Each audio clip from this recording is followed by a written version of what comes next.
last week, I was getting ready to deliver this keynote. I was working on my slides, and my sister calls me and says, hey, can you come over for lunch at our new place? And I said, no, I can't come through because I need to work on my keynote. I need to get ready. It's momentum. She's like, it's momentum? I was like, it's momentum. And so she says, yeah, but still come for lunch. And I was like, but I need to work. And she says, look, we've moved into a new place. You have to come and see our new place. The last 8 to 6 months, we've been looking for a new place because the upstairs unit could no longer contain the energetic 4-year-old, my niece, Tanya. She is such a menace. So eventually, they find a really nice garden unit, and she says to me, you have to come visit. And I said to her, look, if I get to a point where now I'm struggling with my keynote, will you help me? She's like, yeah, we'll give you inspiration, come through. So I visit, I go for lunch, we have a wonderful lunch. Can I just say, my sister makes an incredible dombolo and stew. I digress. Anyway, so as I'm working on my slides and we're done having this beautiful lunch, I'm working on my slides and I get to this point and I'm trying to convey this point. So, I start doing this, and I don't know why we do this, as if we can grab the words out of thin air and just inject them onto the slides. And she looks at me and says, it's that time. You need inspiration. I was like, yeah, sure. What do you have for me? And she calls my 4-year-old niece. At this point, I'm just looking at her in disbelief and trying to understand what's happening here. She's like, give it a chance. You never know, Kids have that moment where they have a stroke of geniusness. Just ask her. So my little niece runs in, a doll in the other hand, and stands there and says, what's up? So I crouch onto this 4-year-old, and I come onto her level, and I say, Tanya, tell me, what do you think about personal purpose linked to organizational purpose?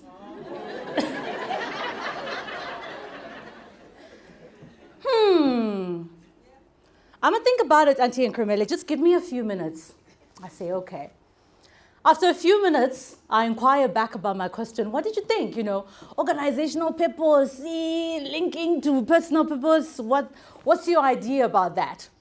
And she turns around to me and she looks very intently, and I could see she'd already forgotten that I'd sent her a request. And she says, what the thing is, Auntie Enkromelle, is that I don't think I have much of personal purpose.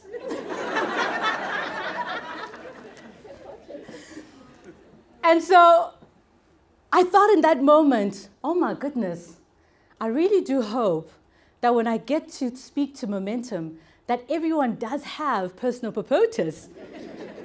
Otherwise, it's not going to be a very good start of this keynote, do you think? And so whilst working through these slides, every single time I'd look at my keynote title and I'd start to rehearse, I'd continue saying, you have to tap into your organizational purpose. So because of that, I have decided to retitle my presentation and call it Building Dreams Together. Because in aligning our personal purpose to our organization's purpose, not only are the client's dreams built, but ours too. And you see how. I love how Dumo spoke through the purpose. He touched about the tangible things. I'm just here to talk about the soft things and tangible things. So I really have the easier role for this day. I know that the conversation has already started. The purpose for the group has already been presented to you all. So how do we build dreams together? The purpose of Momentum, as I understand it, is to build and protect clients' financial dreams. Meaning for any client who comes to Momentum seeking help, needing to claim disability cover, looking at their options in terms of pension funds, insurance, you name it. Every single person in this room says, I will step to the plate and I will help you, right? So as a way of beginning, let's define these key terms: personal purpose and organization's purpose. I want to avoid any ambiguity and make sure that we're chatting about the same thing. Personal purpose is your reason for being. What drives you? And I need you to think about that for a little bit. What gives meaning to your life? What is it that when it is happening on a daily occurrence, you say, wow, what an incredible life. I saw a funny TikTok video the other day where this gardener was given a basket of groceries by his boss in December over the Christmas holidays. And when he sees this basket of groceries and notices, oh, there's nice rice, cooking oil, he looks happy, but he's not very chuffed. He's like, okay, boss, thank you, I'll give it to the madam. The boss knew what was happening here, so he takes out a second box. The second box had his favorite beer bottles. I have never seen a man celebrate. He was so happy. And he hugs his boss. He probably forgot where he was. He grabs his boss very close to him and says, you know what, boss man? I wish if this can happen each and every month or a monthly, actually. I would be very happy. So what is it that if it was to happen each and every week or a monthly, Samantha, you would be very happy? That is your personal purpose. What drives meaning into your life? For some, it's the joy in their children's faces. For some, it's by helping other people. For others, it's through travel. What is your personal purpose? What gives meaning to your life? And then there's organizational purpose, which is the same thing, but it's shared by a group of people. It drives us and it gives meaning to our lives as a whole. Where personal purpose is individual, organizational purpose is led by a collective. What are we trying to achieve here? We're trying to build and protect clients' financial dreams. We are all tapped into that. When your purpose is personal, it is powerful. But when your purpose is aligned to organizational purpose, it becomes something you cannot even imagine. The impact of what we can do, what we can drive, becomes beyond imaginable. Are you aligned and tapped into the organization's purpose?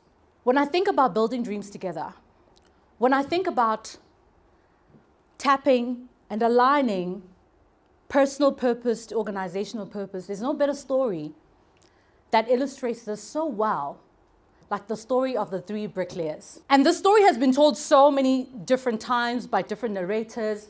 I've read it in different books, and the variations have been different. But I will give you my take on this very story today.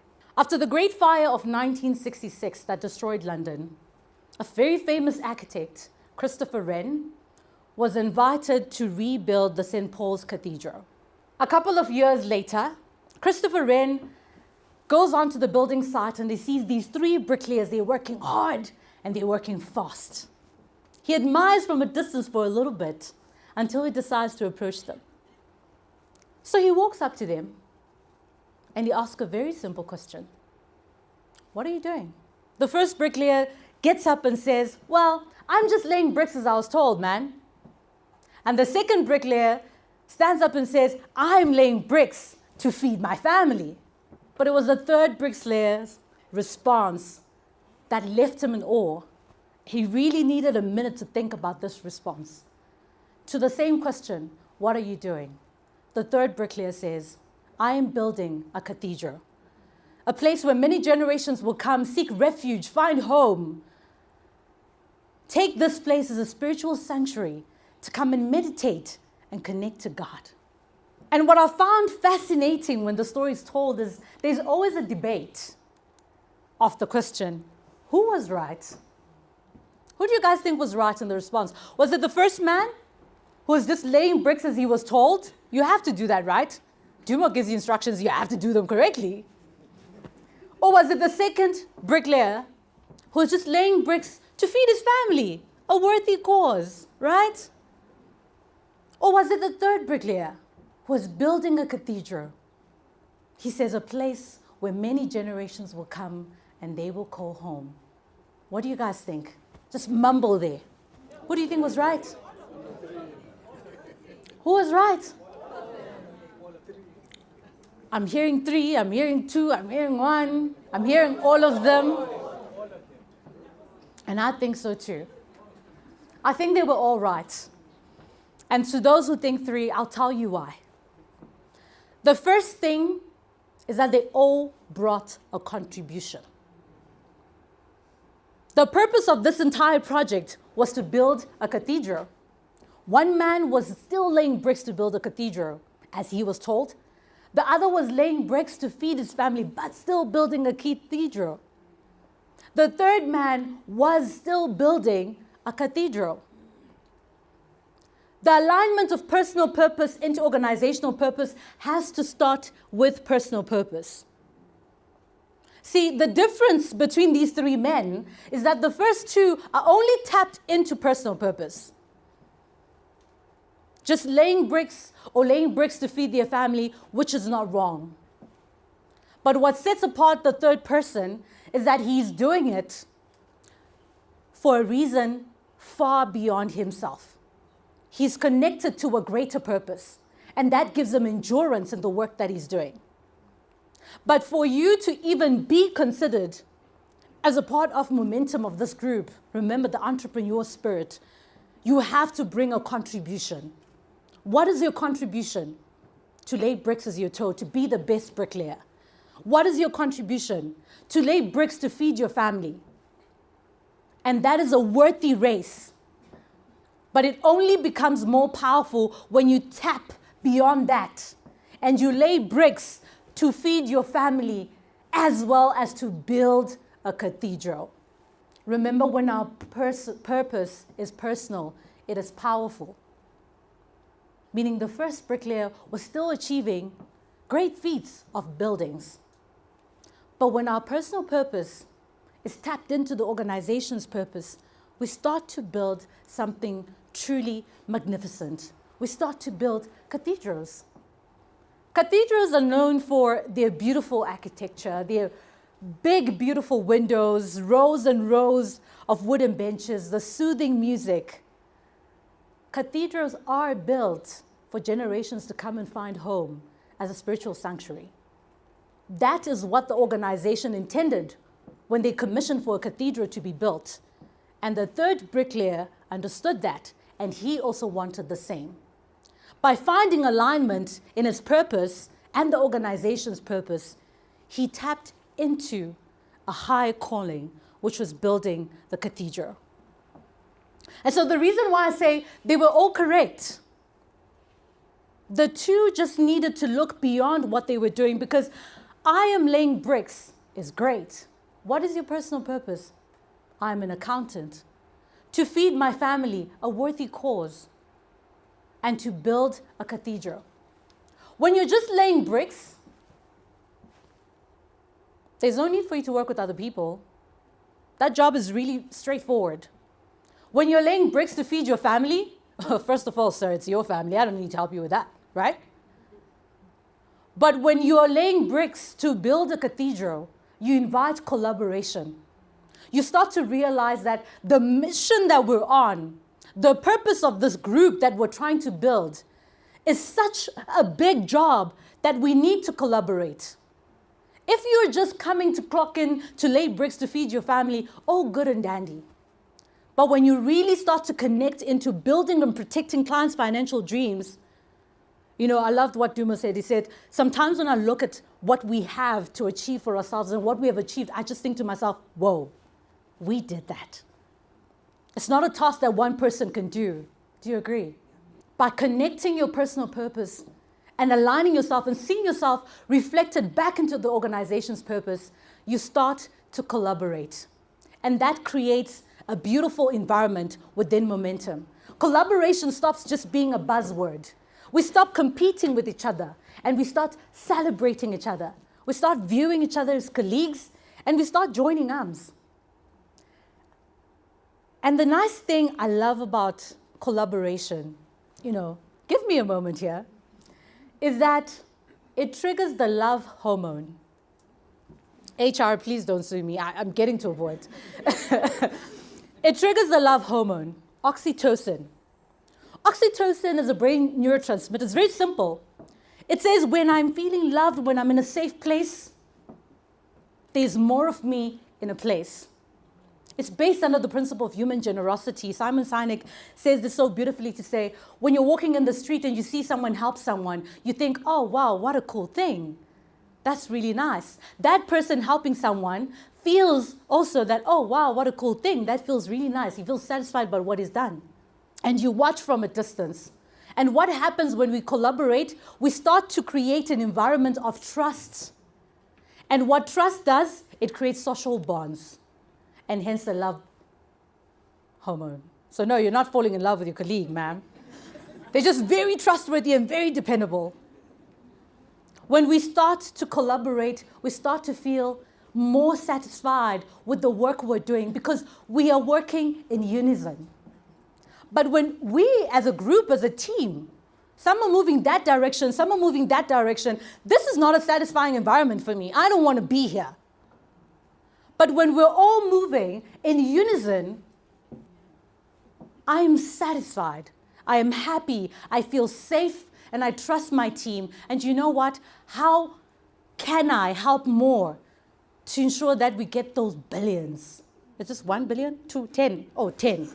10! You guys are incredible.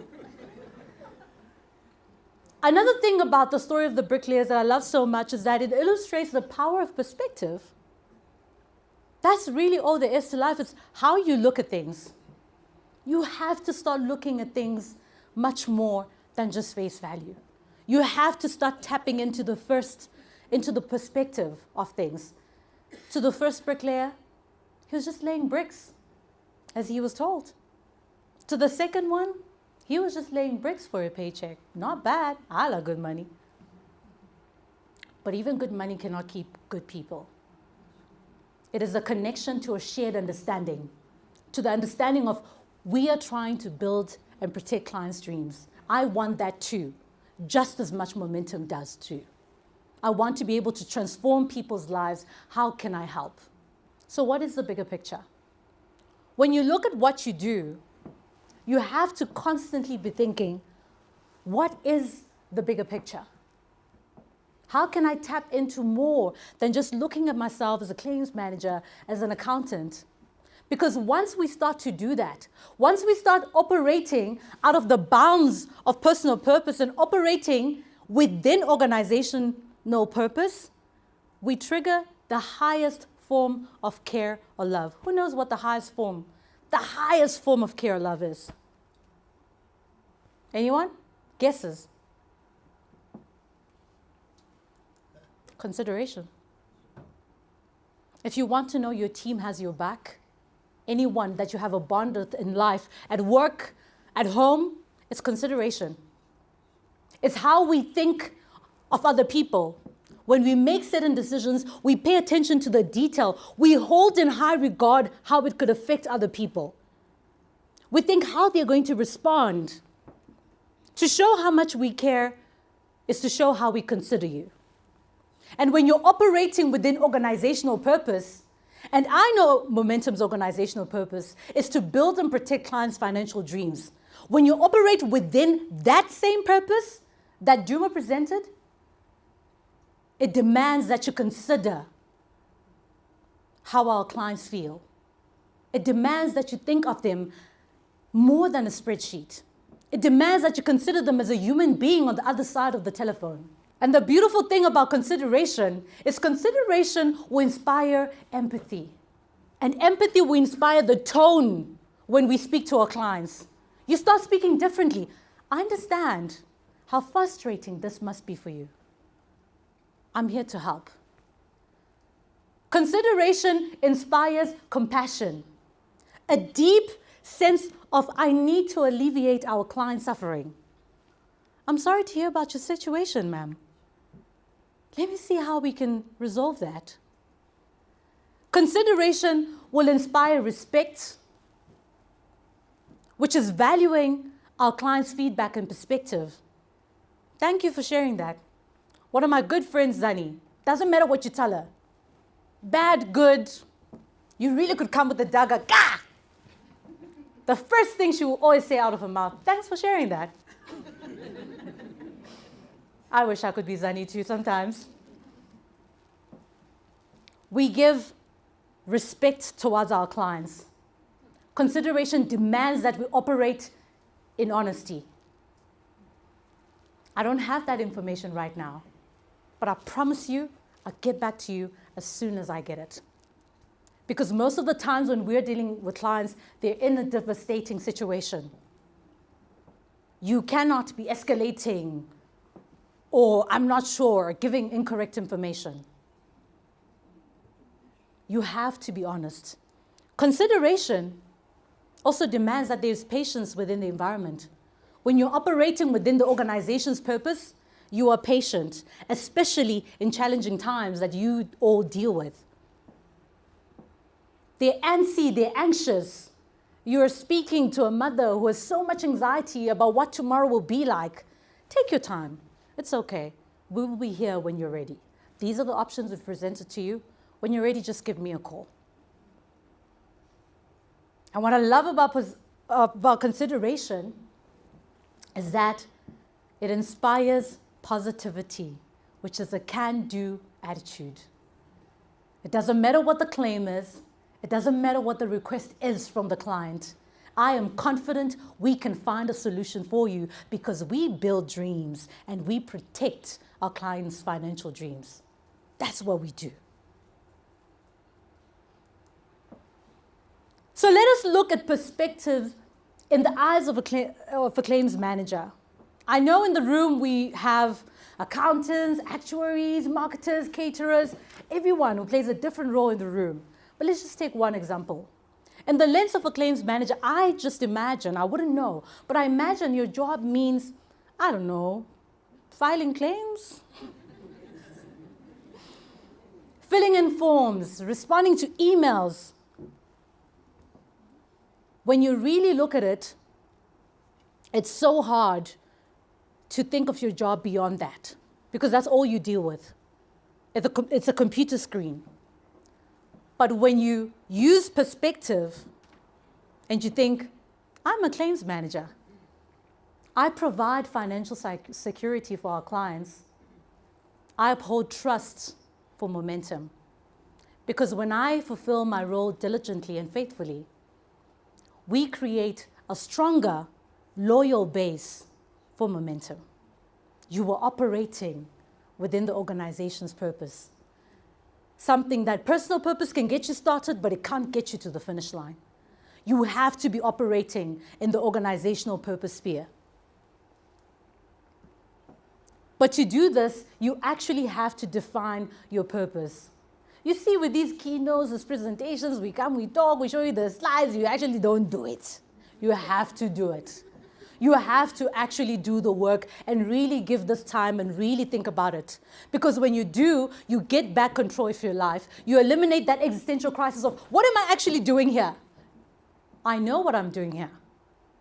I'm an actuary who works for a company that is so passionate in building and protecting clients' financial dreams, and I want the same thing. I want to make the same impact. I want to be associated with the organization's purpose. And the nice thing about writing things down and really defining things down is it triggers another happy hormone that I really like, which is dopamine. Dopamine is a really fun hormone, right? Another neurotransmitter. Dopamine basically operates this way. Whatever you do that is fun creates more dopamine. If you keep eating cookies on your diet, you have fun. That's dopamine. When you're doing your job diligently and you're coming into these presentations with Duma saying, we did an incredible job, your brain says, that was fun. This feels good. Let's do more. When you define what your purpose is, when you fulfill what your tasks are, and you do them and you serve them, your brain says, that felt great. We provided these insurance plans and they now have hope for their future. Can we do more of that? It increases your motivation and it keeps you connected to the organization's purpose. But when you're not actually doing the work, when you're not fulfilling the task faithfully, there is nothing fun about what you're doing and your brain does not register it. But how good does it feel that we're given a target and we beat it? You ask the people going to walk on stage later when I'm going with them to Brazil, you know.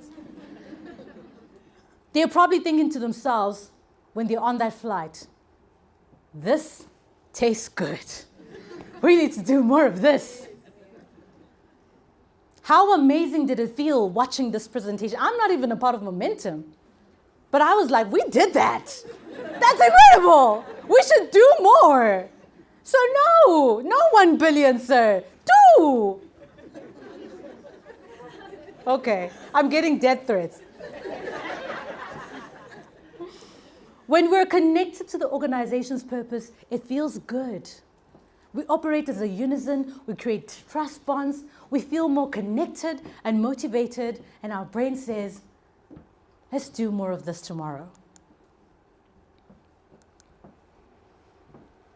What I find so hard and challenging about the story of the 3 bricklayers is that possibly the first bricklayer never actually got to attend the ceremony when the cathedral was opened. He never got to sit on one of those beautiful wooden benches and find refuge and enjoy the cathedral.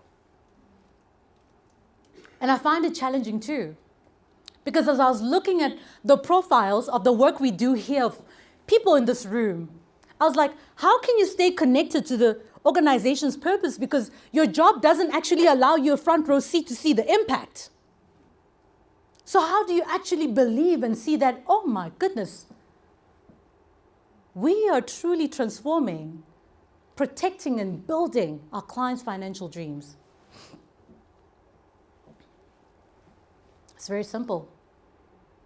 He believed. He was so faithful in his work. He had trust that when he passed on the baton to the interior designer, to the caterer, to the accountant, that the cathedral would be finished. You have to believe in the work that you do. When we talk about being connected to organizational purpose, I'm not just asking you to understand it. I'm not asking you to be able to recite it. I'm asking you to believe it, to truly believe in it. Because when you believe, you are fueled by that belief. When all you see on a daily is a computer, when all you see on a daily is a spreadsheet, it's very difficult to remember the impact that you make. But when you have belief in what we're trying to create and achieve as a group, we go further. We stay tapped in, and we have endurance for what we're trying to do. Because when you really think about it, we can look at the KPIs and measure our impact, but we also can't measure the emotional impact we're creating as a group. And you need to start believing in that, because that number there represents people, and that is the impact that you're making. And in realizing that and understanding that, if there's one thing I would love for you to remember from my keynote, is to remember that you should never, ever minimize your contribution. Whatever role you play in this group, you are the person who's in charge of making sure that our beautiful corridors are clean and sparkling and we can work in a beautiful, fresh environment. You are the accountant who makes sure our numbers are always great. Angisho, Minister of Finance, Gabo. You are the whatever task you do not minimize the role that you play, the contribution that you bring to the table. When people ask you for your opinion, please stop saying, let me just give you my 2 cents. No, give 2 million, something. Abba? I never say I'm going to give you my 2 cents. I got 2 billion, honey. How much you need? You have to believe in your contribution. Because whatever part you are in this relay race, and I keep saying relay because these days I'm watching the Olympics. I love it. You are so important and you play a very crucial part. And what's also important about not minimizing your contribution is please do not minimize your colleagues' contribution. Oh, that one hit home. I'm a liver there. And so when you tapped into the organization's purpose, you promote long-term well-being. You have a strong sense of why. You have less stress because you know why you're here. If you don't do that, you have long-term breakdown, the opposite. You're frustrated, you're unsure why you're here, and at the end of the day, you're walking through our corridors like this guy with a towel on your face. And when you're not connected and operating within the organizational purpose, you become the weapon fashioned against us as a group. You are not in alignment with what the team is achieving. You become the obstacle. Where people are trying to move forward, you're trying to move back.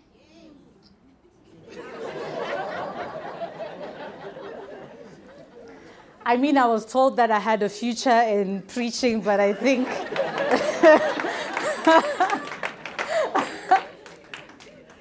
let's move on. I'm going to tell you about how I found the link. A few months ago, a friend of mine called me and said, there is an opportunity in our team, and I think you'd be perfect for it.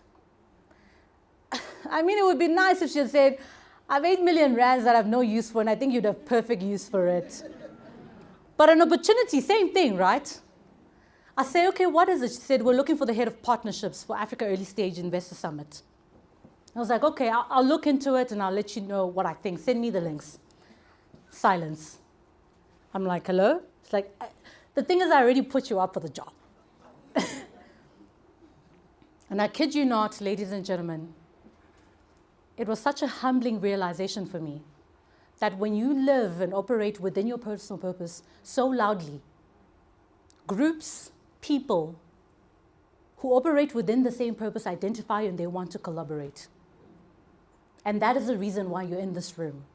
Momentum has seen your fire. They've seen your passion. They know you're the right people to ensure that the group's purpose happens. And when you continue to do that, your leadership continues to see that. And they continue finding you opportunities to be better tapped in. When I looked at what ACES does, the abbreviation of the company that I work for, there's so many different objectives, as you can see. Some of them include contributing to influence policy discussions towards promoting Africa early stage investing. As a corporate MC, what I do on a day-to-day, what I consider what my job is, and I love it, is being a part of conversations that start transformation in Africa. I'm a part of those conversations. I'm contributing into the conversation. I have something to say. I'm on the agenda.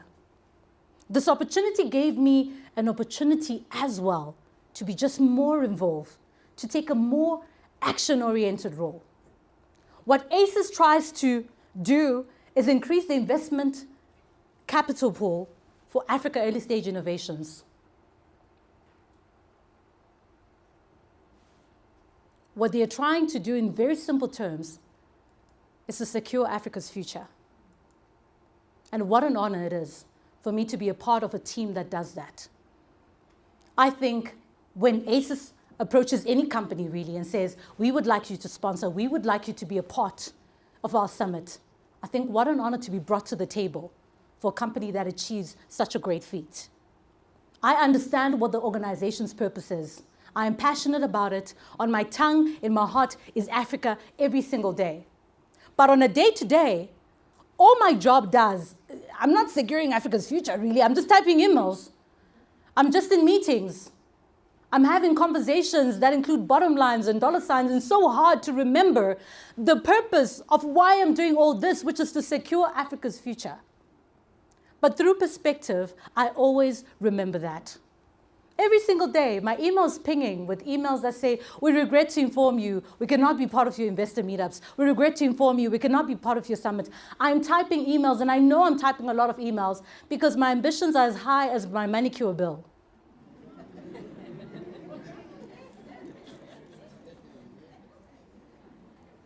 But even when my nails are being shredded by typing into these keyboards, I remember we are securing Africa's future.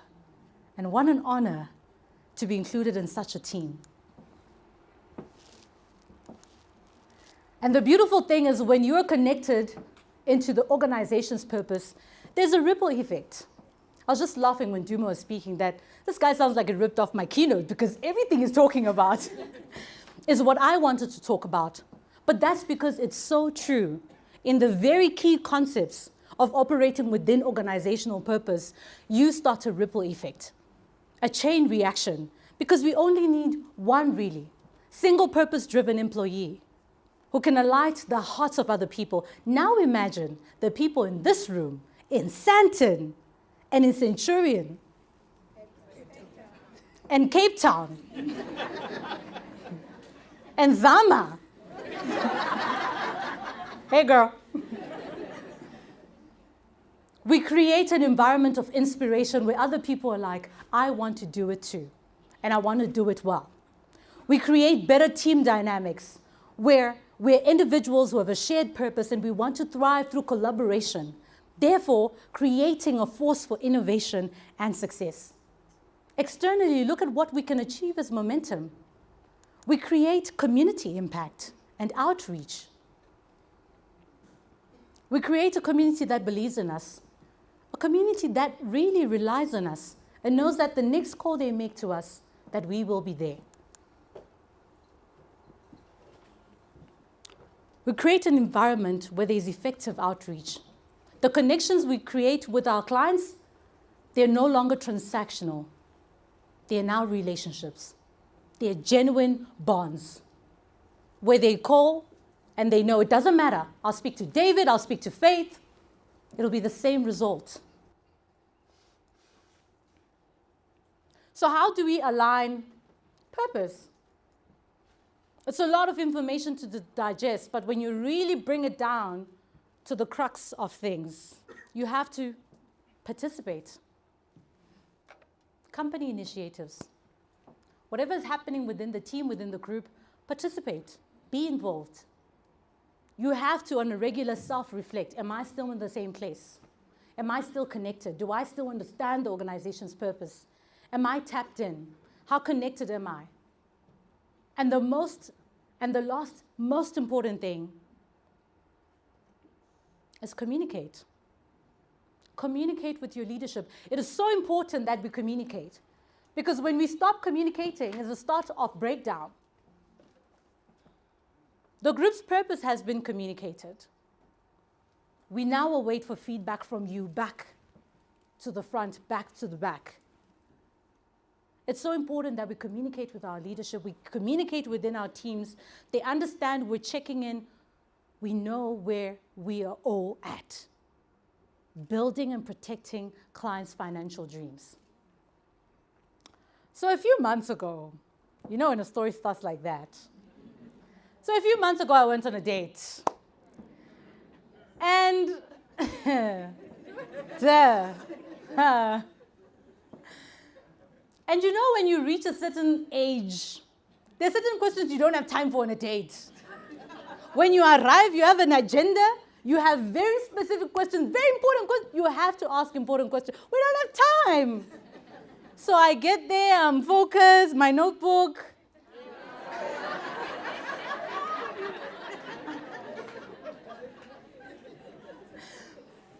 So I arrive at the date, he walks in, he looks good, he smells good, I smell good.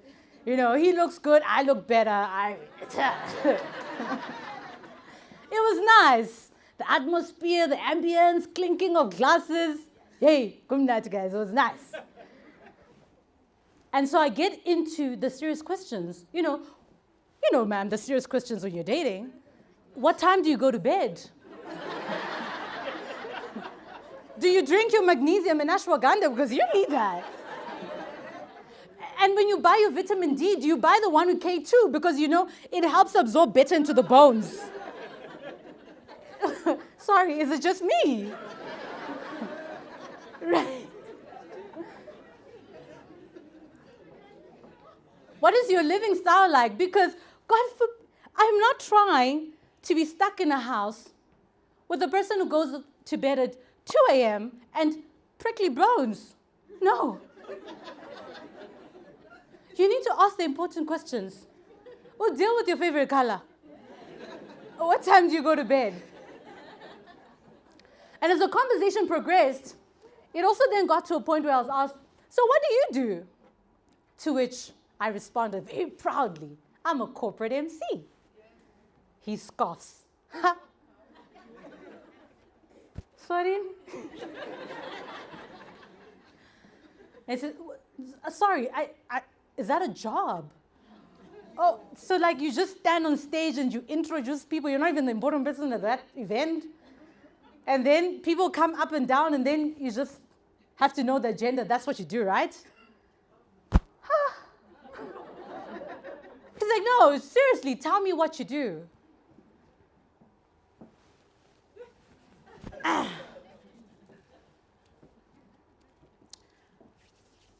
What I do? I lead agendas. I walk on stages where Africa's on the agenda. I influence conversations that transform corporate South Africa. I'm the life, the celebration of every event. I'm the reason why event organizers are at ease because I do my job well. And I understand what I do. I'm the reason why we take experiences from just general events to incredible experiences. I'm the reason why laughter shakes rooms because I make jokes on stage. That's what I do.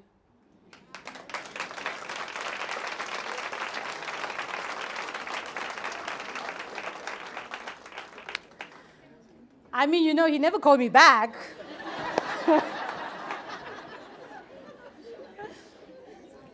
But perspective, you have to start looking at what you do as just more. You are not just a claims manager. You are not just an accountant. You are building and protecting clients' financial dreams. And what an honor it must be to be a part of this room. It has been such an honor for me to be a part of this room. Thank you.